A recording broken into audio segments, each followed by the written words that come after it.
ঢাকা লাইভে সবাইকে স্বাগতম। দেশে আলোচিত ও জনপ্রিয় অভিনেত্রী প্রভার দ্বিতীয় সংসার ভাঙনের মুখে। বেশ কিছুদিন যাবৎ আলাদা বসবাস করছেন প্রভা ও তার স্বামী মাহমুদ শান্ত। বিশেষ সূত্র ও প্রভার বরাত দিয়ে এ খবর নিশ্চিত করেছে একটি সংবাদ মাধ্যম।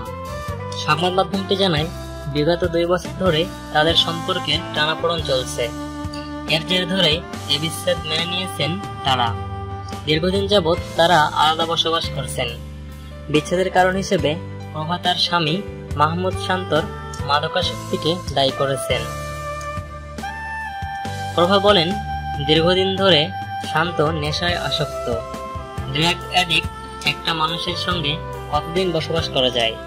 প্রায় 2 বছর হলো আমাদের সম্পর্ক খারাপ যাচ্ছে। আমি আমার মতো চলাফেরা করছি, তবে আমাদের এখনো কাগজপত্র হয়নি।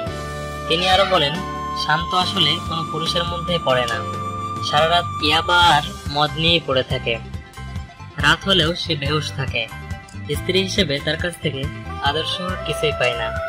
অভিনেতা অপূর্বর সঙ্গে বিচ্ছেদের পর পারিবারিক সিদ্ধান্তেই 2012 সালে দ্বিতীয়বারের মতো বিবাহ বন্ধনে আবদ্ধ হন প্রভা শান্ত।